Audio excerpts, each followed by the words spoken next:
Thanks for staying with us on Consider This. I'm Melisa, Idris, with me Sharaad, Kuttan. Of course, the haze rages on. Now, the latest news on this is that Indonesian authorities have sealed a plot of land in Riau, which belongs to a subsidiary of a Malaysian firm, for allegedly being involved in forest fires that contributed to the haze in the region.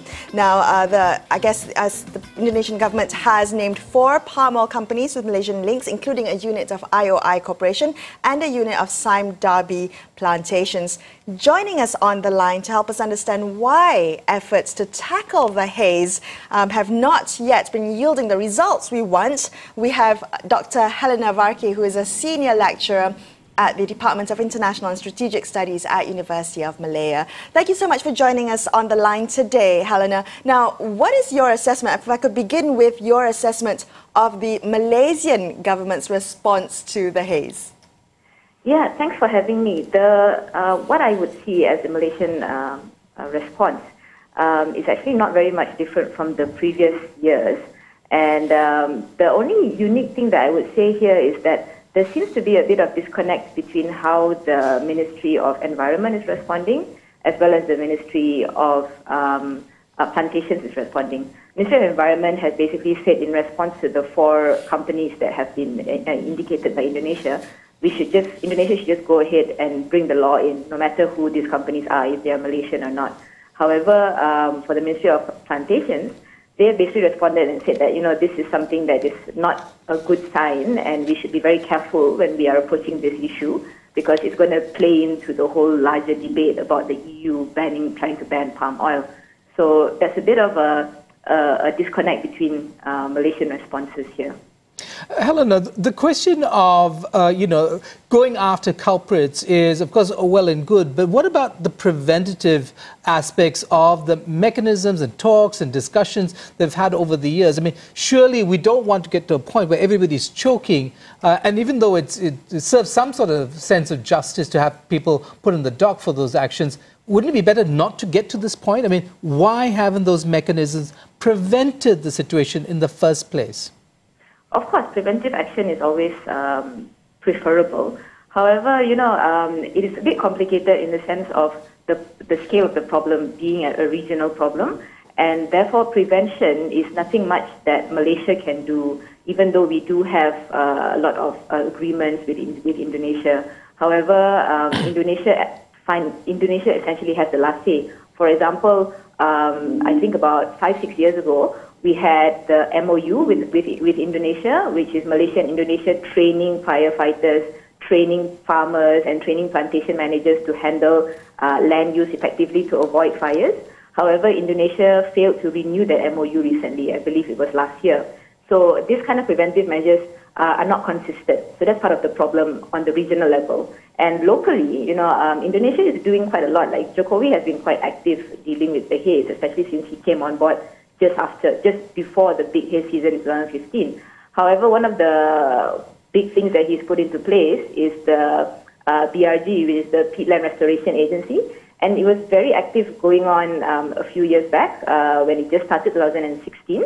However, along the years, when there hasn't been a big haze incident, the focus on this agency has become less and less. The budget has become less and less. So a lot of things that this agency has put into place, for example, like canal blocks to ensure that the water levels in peatlands are consistently high so it's not to be fire prone, they have fallen into disrepair. So this is why we see again the flaring up of fires today.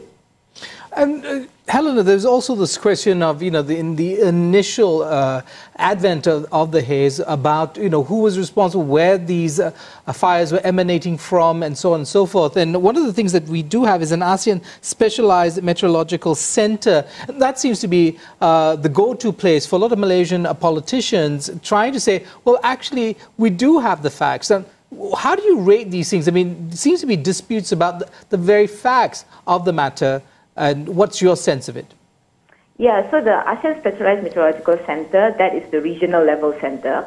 However, we have our own meteorological centers as well in every country. And of course, the confusion or the conflict now comes from the different data sets being used by Indonesia and also by the ASEAN Center. So Indonesia is using their own data sets, and we have a limited access to those data sets as well. However, we have access to the ASEAN Center because this is for the region, and therefore Malaysia can make our judgment based on that center's data information. So, of course, we would be privy to that, and logically as well, the ASEAN Specialized Meteorological Center would be more of a neutral ground because it would actually not necessarily have any political interest in what kind of data that they want to perceive.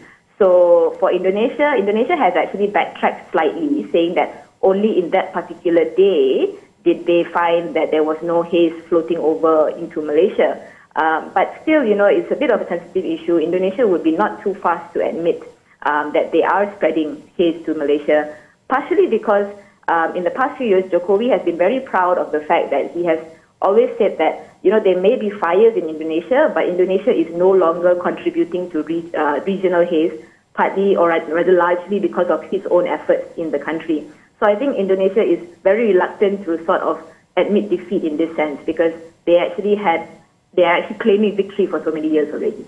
Well, okay, so there is also the goal of making ASEAN haze-free by 2020. Is that just a pipe dream?